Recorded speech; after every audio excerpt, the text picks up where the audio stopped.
नमस्कार दोस्तों, स्वागत है आपका आपके YouTube channel Ram driving guide में। तो आज की जो क्लास है हमारी, आज की क्लास नंबर 39 है और 38 क्लास हमारी पहले हो चुकी है। तो शुरू करते हैं आज की क्लास को, आज के 50 क्वेश्चन को। प्रश्न नंबर जो 1 है आज का, वो है दुर्घटना में खून बहना कैसे रोके। तो दबाव डाल के हम उनको खून को रोक सकते हैं। ये आपकी फर्स्ट एड का टॉपिक चैप्टर जो है, उस चैप्टर से आपका ये क्वेश्चन है। आगे बढ़ते हैं। प्रश्न नंबर 2 है, भारत में पुलिस का आपातकालीन नंबर क्या है। तो आपातकालीन नंबर जो भारत का पुलिस का है वो 112 है और 100 है। 100 आपका पुलिस का नंबर है, बट जो 112 है वो आपातकालीन है, आपका इमरजेंसी नंबर है। प्रश्न नंबर 3 है, वाहन में प्राथमिक चिकित्सा किट में क्या क्या होना चाहिए। जो आपका फर्स्ट एड का जो आपका होता है उसमें क्या क्या होना चाहिए। जो पट्टियाँ और एंटीसेप्टिक और दस्ताने आपके ये जरूरी चीज़ें हैं, ये आपकी तो होनी ही होनी चाहिए। प्रश्न नंबर 4 है, ब्रेक फेल होने पर आपको क्या करना चाहिए। तो इंजन ब्रेकिंग, हैंड ब्रेक का उपयोग आपको करना चाहिए और हॉर्न बजा के धीरे धीरे आपको आपका व्हीकल रोक देना चाहिए। और ये आपका हैंड ब्रेक आपको जो होता है वो आपका इमरजेंसी ब्रेक होता है और इंजन को भी आपको बंद कर देना चाहिए।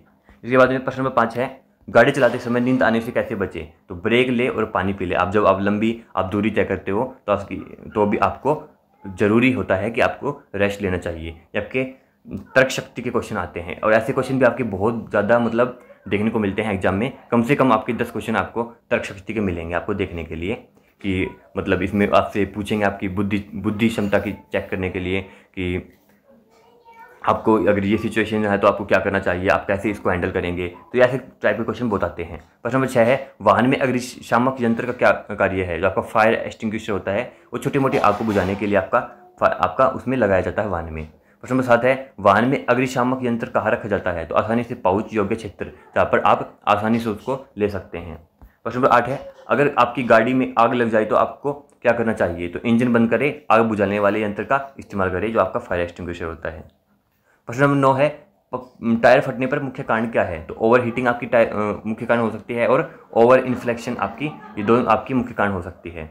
प्रश्न नंबर 10 है, वाहन के स्वामित्व को प्रमाणित करने वाला दस्तावेज कौन सा है। मतलब आप उस व्हीकल के ओनर हो, उसको आप बताता है। जो आरसी आपकी होती है, रजिस्ट्रेशन सर्टिफिकेट, पंजीकरण प्रमाण पत्र, वो आपके वाहन के स्वामित्व को प्रमाणित करती है। प्रश्न नंबर 11 है, भारत में बाहरी वाहन लाइसेंस की वैधता कितनी है। तो आपकी 5 वर्ष होती है। और अगर इसमें पूछ ले आपका जो केमिकल्स का जो आपका वाहन होता है जिसमें आप केमिकल्स ट्रांसपोर्ट करते हैं और रासायनिक आपके जो पदार्थ हैं उनको आप ट्रांसपोर्ट करते हो, तो उनकी जो लाइसेंस की वैधता होती है वो 3 साल की होती है। और इंटरनेशनल की पूछ ले तो इंटरनेशनल की आपकी 1 साल की होती है। प्रश्न नंबर 12 है, वाहन दस्तावेजों में पीयूसी का क्या कार्य है। क्या है पीयूसी। तो पीयूसी हमारा होता है पोल्यूशन अंडर कंट्रोल, और हिंदी में ये है प्रदूषण नियंत्रण प्रमाण पत्र, इसका फुल फॉर्म होता है। आगे प्रश्न नंबर 13 है, एचएमवी लाइसेंस प्राप्त करने के लिए न्यूनतम एज आपकी 20 वर्ष होनी चाहिए और एलएमवी के लिए आपकी 18 वर्ष होनी चाहिए। प्रश्न नंबर 14 है, बिना बीमा के वाहन चलाने पर क्या दंड है। जुर्माना और कारावास दोनों हो सकती है। आरटीओ की जो आपका फुल फॉर्म होता है वो रीजनल ट्रांसपोर्ट ऑफिस होता है, जिसे हम हिंदी में क्षेत्रीय परिवहन कार्यालय बोलते हैं। प्रश्न नंबर 16 है, एमवी एक्ट का क्या अर्थ है।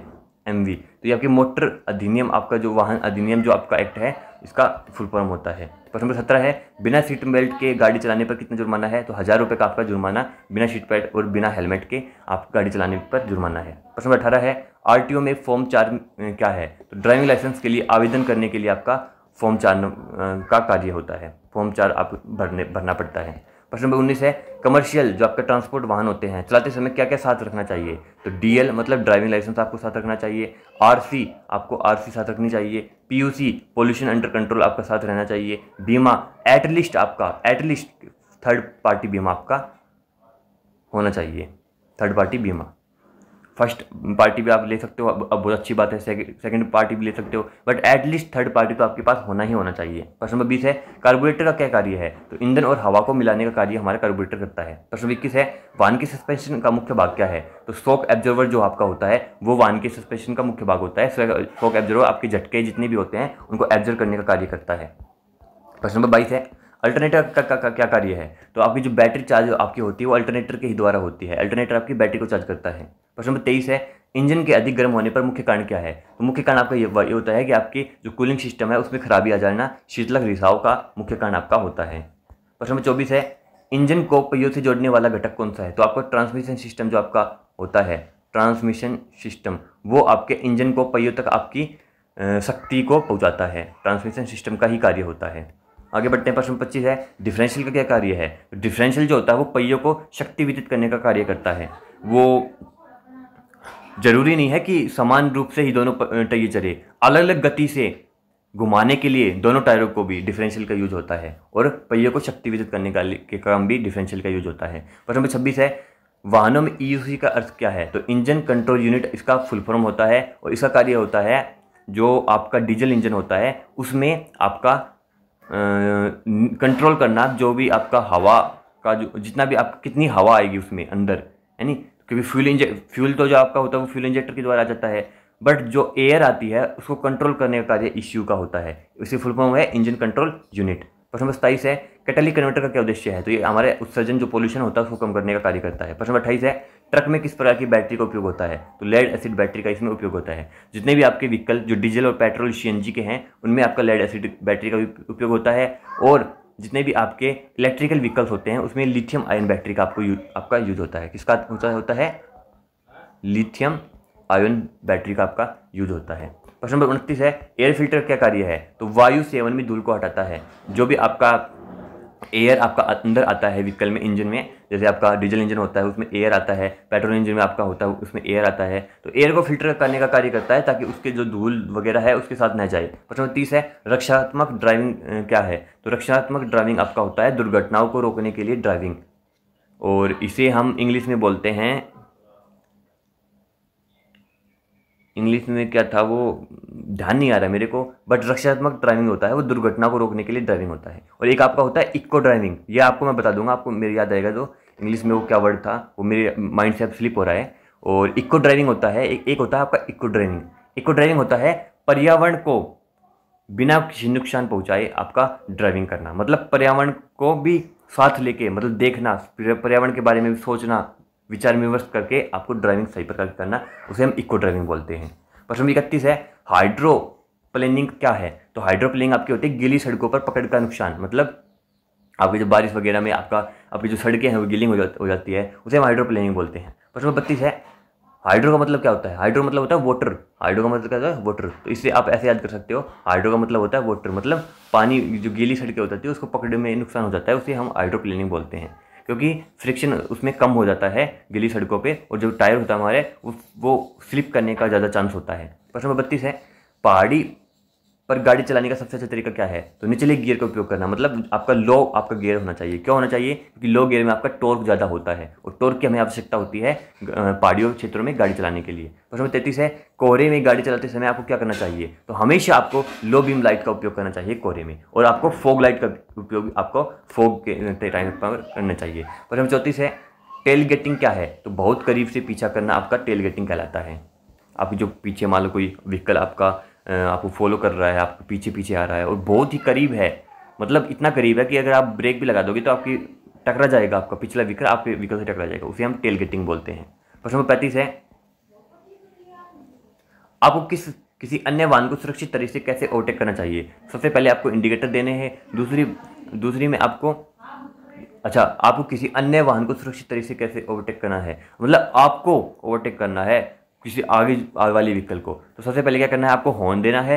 हॉर्न के बाद आपको दूरी आपको बनाए रखनी है, संकेतक का उपयोग करें। प्रश्न नंबर 36 है, न्यूनतम अनुवर्ती दूरी कितनी होनी चाहिए? तो 3 से 4 सेकंड के अंदर होना चाहिए, बाकी हम 2 सेकंड को इसमें लेके चलते हैं, 2 सेकंड का, यानी वो आपकी स्पीड पे डिपेंड करता है, आपकी स्पीड पे भी काफ़ी डिपेंड करता है कि कितना आपका अंतर होना चाहिए। प्रश्न नंबर 37 है, यदि पीछे से कोई वाहन लाइट जला रहा है तो आपको क्या करना चाहिए? तो उसको रास्ता दे दे, वो आपको रास्ता मांगने का आपको इंडिकेट कर रहा है। प्रश्न नंबर 38 है, वाहन में ब्लाइंड स्पॉट क्या है? ब्लाइंड स्पॉट वो स्पॉट होते हैं जो आपको मिरर में आपको न दिखाई दे, तो ऐसे में क्या करना है, आपको हॉर्न का उपयोग करना है ब्लाइंड स्पॉट जहाँ पे भी आपको दिखे, तो दर्पण में न दिखाई देने वाला क्षेत्र आपका होता है ब्लाइंड स्पॉट। प्रश्न नंबर 39 है, आप ईंधन की खपत कैसे कम कर सकते हैं, मतलब आप फ्यूल कंजप्शन कैसे कम कर सकते हैं? तो स्थिर गाड़ी में गाड़ी चलाई। स्थिर गाड़ी मतलब कैसे, ज़्यादा आप गियर चेंज ना करें, जो भी आपका अगर अच्छा रोड है तो आप तीसरे चौथे में आप आराम से गाड़ी चलाएं, और आप ऐसे नहीं है कि आप बार बार गियर को बदल रहे हो, तो ऐसे आप गियर बदलने से आपका ईंधन खपत बढ़ता है। प्रश्न नंबर 40 है, ये आपके कुछ जीके के, आपके जो सामान्य जीके के होते हैं, ये 60 क्वेश्चन आपके जीके के आपके शुरू हो गए हैं। मतलब ये आपकी 2000 क्वेश्चन है इस सीरीज में ओनली। 2000 के बाद में ये सीरीज बंद हो जाएगी। मतलब आज की क्लास और एक क्लास आपकी कल रहेगी, जो 40 नंबर क्लास है वो कल आएगी। उसके बाद इस सीरीज को हम क्लोज कर देंगे, बंद कर देंगे, नई सीरीज चलाएंगे। एमसीक्यू टाइप क्वेश्चन रहेंगे, एक से बढ़ के एक, आपके जो भी आपके बिल्कुल रियल एग्जाम ओरिएंटेड आपको क्वेश्चन दिखेंगे वो। और ये आपके जीके के क्वेश्चन रहेंगे 60, ये बड़े इंपॉर्टेंट, तो ये भी कर लो आप। तो 10 क्वेश्चन आज करवाएंगे जीके के, और 50 क्वेश्चन आपको कल की क्लास में हम ये इसमें ही करवाने वाले हैं। इसके बाद में ये सीरीज बंद हो जाएगी।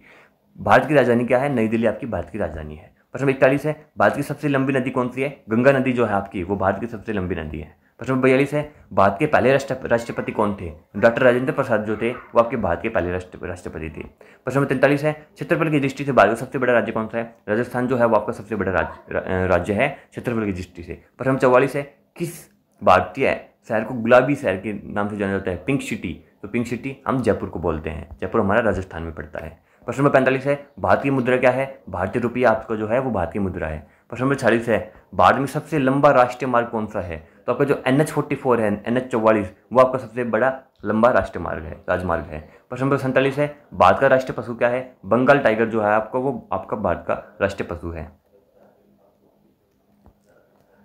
भारत का राष्ट्रीय पशु क्या है? बाघ है नहीं। प्रश्न नंबर 48 है, भारत को किस वर्ष स्वतंत्रता मिली? 1947 में आपको स्वतंत्रता मिली। प्रश्न नंबर 1949 है, भारतीय संविधान के जनक के रूप में किसे जाना जाता है? डॉक्टर BR अम्बेडकर को हम भारतीय संविधान के जनक कहते हैं। प्रश्न नंबर 50, आज का जो लास्ट क्वेश्चन है वो है, भारत सरकार की आधिकारिक भाषा क्या है? हिंदी और अंग्रेजी जो है वो आपके भारत सरकार की आधिकारिक भाषा आपकी होती है। तो ये आपके क्वेश्चन थे, 50 हो गए आज के क्वेश्चन। एक वीडियो और आएगी, उसके बाद में सीरीज बंद, एक अच्छी टिप टॉप सीरीज चलाएंगे जिसमें आपके टॉप आपके बिल्कुल क्वेश्चंस आपके रहेंगे। आज हम लाइव आ रहे हैं शाम को 9 बजे, तो आप लाइव न जुड़ना भूलिएगा। हम बात करेंगे इंपॉर्टेंट लाइव में कि कैसे हम आगे सिलेबस को कंप्लीट करने वाले हैं, मॉक टेस्ट कैसे दे सकते हैं, प्रैक्टिस टेस्ट आपको कैसे मिलेंगे, है नहीं, और आपको नोट्स के बारे में हम आपको बताएंगे।